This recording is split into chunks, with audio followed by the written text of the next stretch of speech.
You referenced the partnership, and what you're talking about is it's called the Natives Prepared Project, and it's a grant through Feeding America, and Feeding South Dakota is the partner food bank with you on that grant, and it's really the idea is to help equip your reservation with the needs that they have to be prepared in an emergency. Natives Prepared is really an opportunity to say, okay, what does your reservation need that should that situation happen, you are able to provide and meet the need.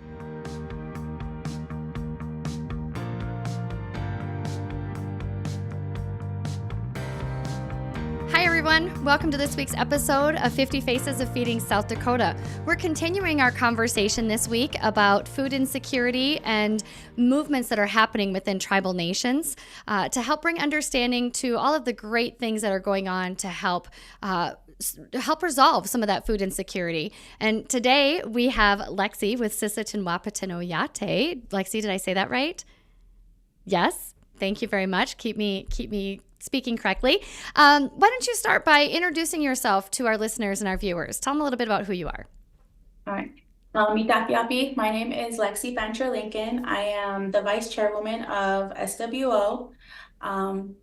Thank you, Feeding South Dakota, for inviting me today. So Lexi, have you been on reservation, like born and raised on reservation? We talk with people who leave when they get into adulthood and then come back. Tell us a little bit about your background. Okay. Well, I was actually I was raised for a few years when I was younger on the reservation. I went to the closest little country school, Wilmot School, for a little while from pre-K to first grade. My mother and my father got married, and so we went to Houston, Texas, in which we were raised with his family. I grew up mostly in Houston. As soon as I graduated from high school, I moved off to Huntsville, Texas, to Sam Houston State University.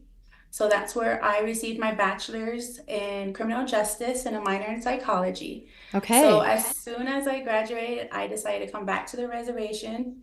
My focus at the time was to become a juvenile probation officer in our area. That was my idea when I came back, but there was other plans that It was derailed a little bit. a little bit. Yeah. So, Sisseton-Wahpeton-Oyate, you were talking a little bit before we started recording that you defined your reservation area a little differently. So let's give a little bit of context. Tell us what part of the state, kind of what counties you're in, and what that tribal location or landscape is like. Okay. We are in the northeast of South Dakota, near Sisseton. We have about roughly 6,500 members who live on the reservation. Our reservation is not open and closed. It's more of a checkerboard. We're about 7 different counties. Like I said, the main county is Roberts County. But yes, we do affect about 7. We have members in 7 different counties, and it's a rural area mostly. Yeah, and then that's all not when you say open and closed, like it's not connected as one No, we go it's off off and on. jurisdiction, and then Okay. yeah, so. Okay. Is that a common thing? Or is it a little bit more unique to have a reservation laid out like that? There's a few of us like that, not all of them. There are a few that are open and closed, but no, in our area, we're the checkerboard. Okay. All right. You get that title. Yes. So, Mother's yeah. So you mentioned it's a rural area. Do you want to share just a little bit? What is food access like for your tribal members? What is, are there grocery stores nearby? What kind of opportunities do people have to get food? Um, we have about 2 grocery stores in our town, Sisseton. Um, Many people that live in the country are not, it depends on the weather. Usually winter is really hard and difficult for us, and especially for our members, and not just our tribal members, but the community members as well. Mhm. Um, we, like I said, we have two grocery stores, and that's when it becomes a main concern for us is during winter storms and Hmm. during the winter. Um, yeah, so I think it's not very easy access, especially in, like I said, we're a rural area.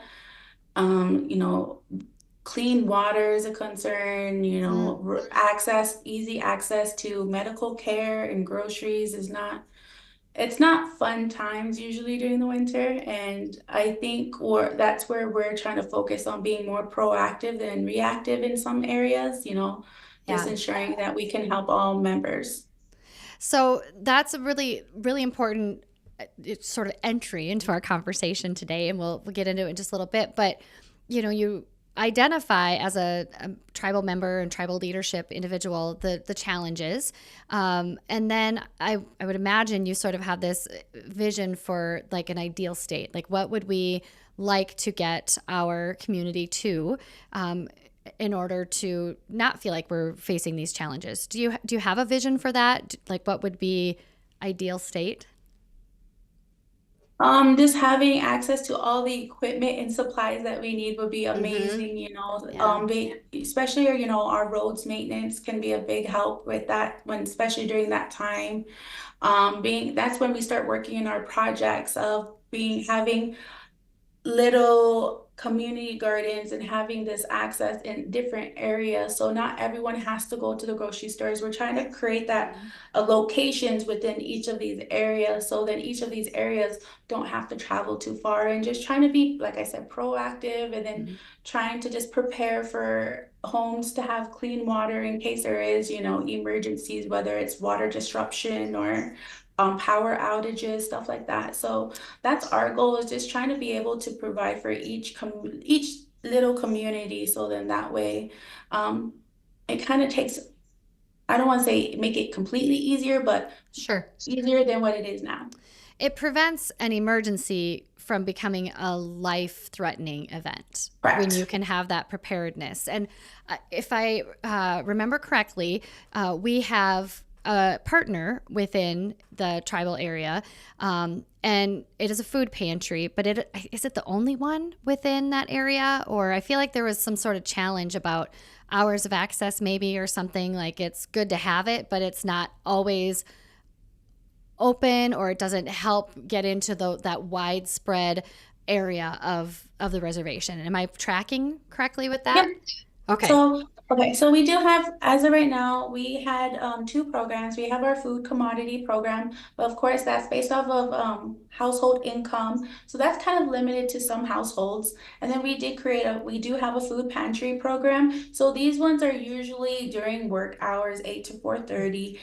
Sometimes they're not open. I believe food commodities is usually closed for a week to prepare, while food pantry has to go and deliver. So Yeah. we have these two programs, but we did just create a new food program called Food Security and Preservation Department or Office. And Okay. so that is just barely 1 years old. I mean, it has its history from back in the 60s and 70s that Sure. kind of died down, but we brought it back up. And so with this program, we're trying to, like I said, with the community gardens, we created a 7-acre community garden with the help of Feeding South Dakota and assistance Mhm. with Feeding America.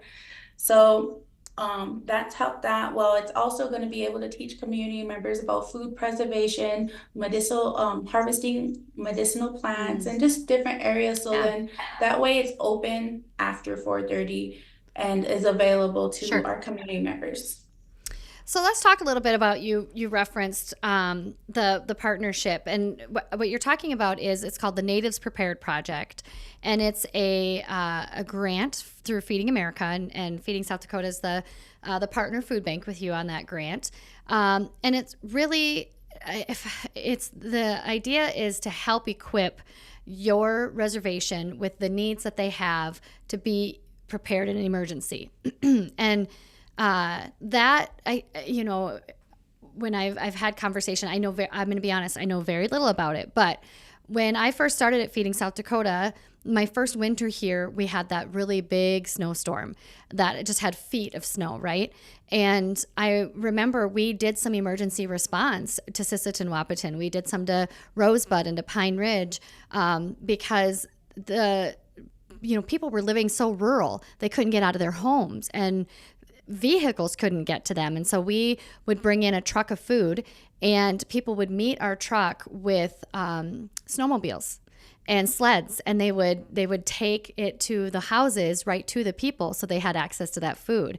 And Natives Prepared is really an opportunity to say, okay, what does your reservation need that should that situation happen, you are able to provide and meet the needs. So is it, a warehouse of food just for emergencies? Is it, what are the things, right? And it could be internet. It could be, the running water, the clean water, and that type of thing. And so you were given that grant, and I know there was an assessment that was done with your tribal members to say where is the greatest need and where are we going to start. So do you want to talk a little bit about that? Where did you say, gosh, I mean, it feels like a lot, right? There's a lot of things we could do here. So how did you make that decision on where you started?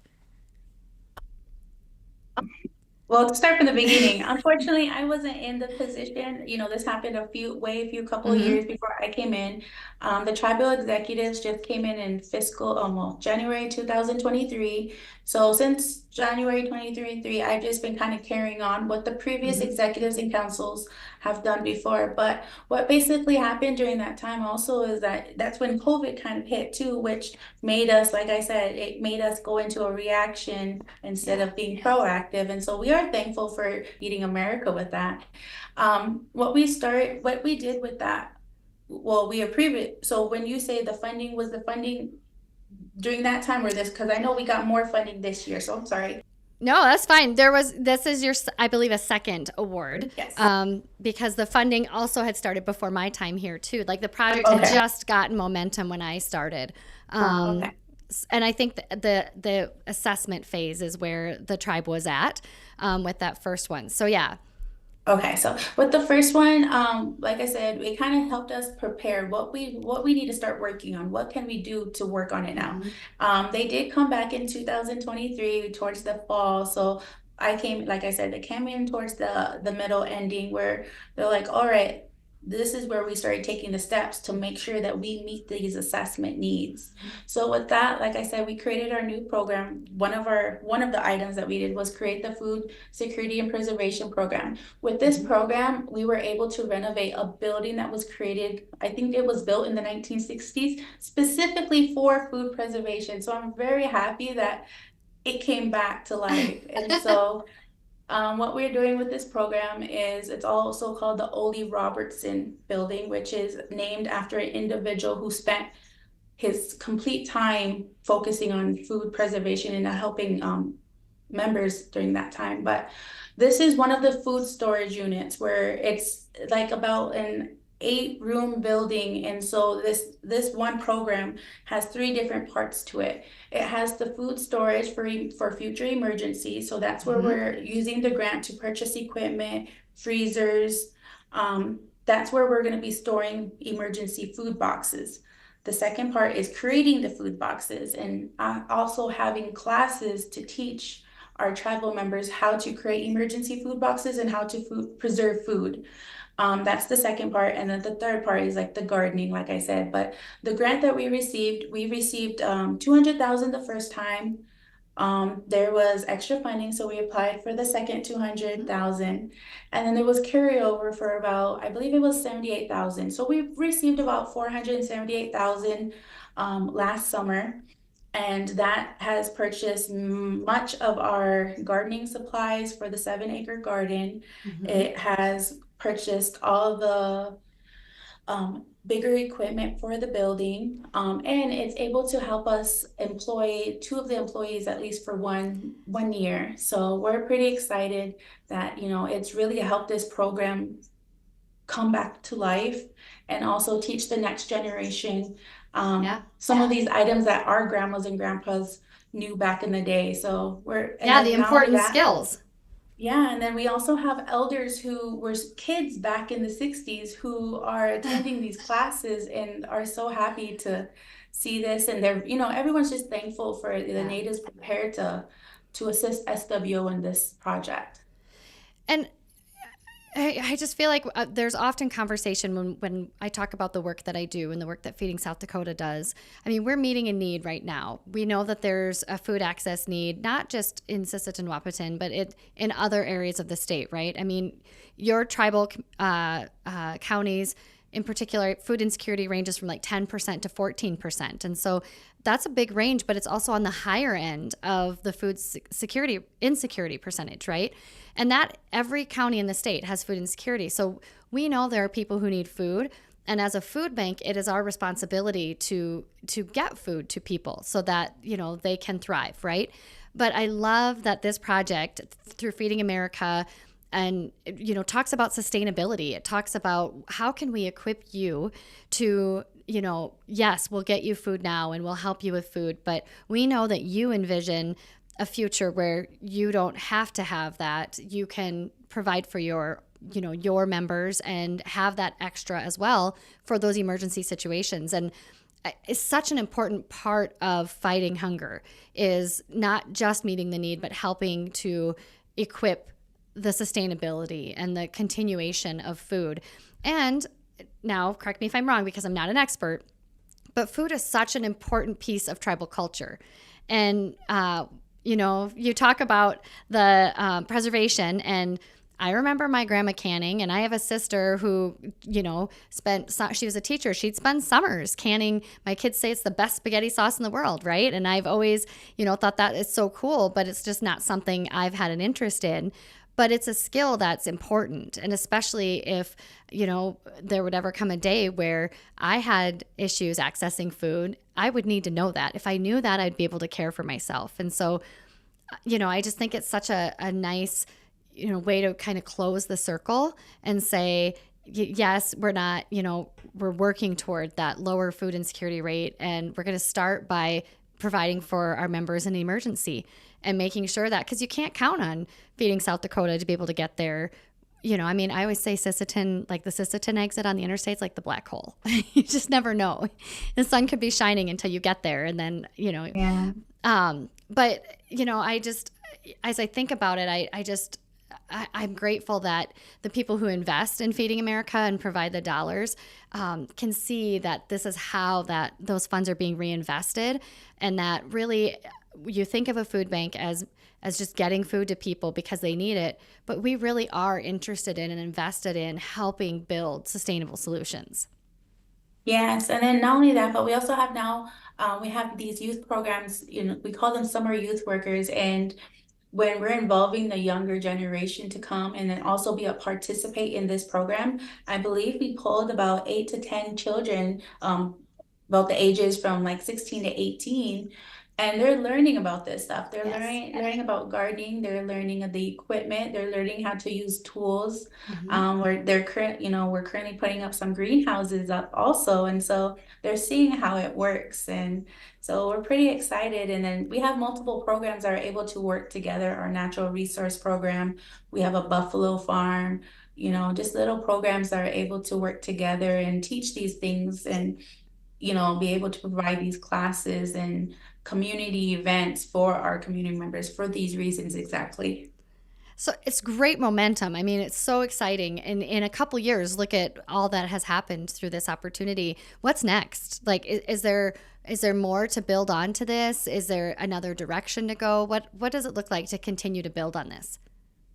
So part of, while there's already a three piece to this one program, we do hope to continue with the program income part of while we're able to grow and sell produce, hopefully Mm-hmm. in the near future to our local C store, our little grocery store, and Mm-hmm. being able to produce it for members who want to purchase homegrown food that's right from our front Yeah. gardens.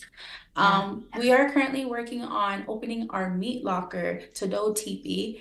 It is Okay. currently in the works, so we're just hopefully just finishing up some last pieces, and that will be doing our meat processing for our buffalo. I believe we have about 528 buffalo, and we have them in two different locations. So yeah, we're it's not just one little piece of food sovereignty for our community. It's in all areas. Mm-hmm. Our natural resource program, our manager, Charlene Miller, she's been handling our apple orchid, not orchids, Orchard. I our know where you were orchards. going. Yep, I know where you were going. I stumble on things all the time. She's been handling that for at least for the past 10 years, and that's open to our community members, which we hope to bring them in the fall to teach them about different apple classes, whether it's Mhm. drying apples, making apple jam, freezing apples. So there's so many little pieces that we're just slowly trying to connect. We just approved our new agriculture plan, which this will be technically the third year of farming on our own land. The first year was very successful with, I believe, about 400 acres. The second year, unfortunately, the weather just didn't cooperate, weather being in our second year. And then this year, we will be farming I believe, about 800 to 1,000 acres. So Wow. we're piecing all these little pieces into one big project. And I'm just Hmm. thankful that we have program managers that are able to work together for the betterment of the Yeah. tribe. So Yeah. there's a lot of little pieces that are going into effect right now, but we're not at that level of it's completed yet, but Sure. it's getting there. But it's great work, and it's forward movement from 3 years ago when there was just all this concern and need, right? And now you're able to identify and meet those needs, and it's incredible things that are happening. And I love food sovereignty is one of my favorite things to talk about, because it's meaningful. It's not just providing for your people or making revenue. It is truly that pride that comes from creating something from nothing or beginning something that is going to have a legacy and serve generations to come. And I think it just shows that desire to be self-sustaining. And it's just one of my favorite conversations to have. So thank you Yeah. very much for being here today, Oh, and thank joining you. us. Before you go, I have a question. Yes. If South Dakota were a fruit or a vegetable, what would it be and why? And like a specific fruit or vegetable, not just the category. A specific fruit for South Dakota. Mm-hmm. I think I would say, is it Oh, is there a granny apple where Okay. it's nice and sweet and a little tart at times, but it's good. That's excellent. I've had apple as an answer before, never like down to the Granny Smith level. So I think that was really good. And I don't know. I think I've had like the sweet, little tough on the outside, but sweet on the inside. But I think that was a really good description. A little tart sometimes. I think we can get a little attitude every now and then. Well, thank you so much for being here with us today, Lexi. I appreciate that you took the time to share with us. For our listeners and our viewers, if you're interested in learning more about the Sisseton Wahpeton Oyate tribe, head out to the internets, into the interwebs. They have a great website out there. If you want to learn more about the structure of the tribe and the work that they're doing, it really is, when we talk about food sovereignty, it is tribal nations like this that are helping to really propel that movement forward, and just help build this really good food safety net here in South Dakota for all people at the times that they need it most. So thanks for listening and joining us today, and I hope you come back for next week's episode of 50 Faces of Feeding South Dakota.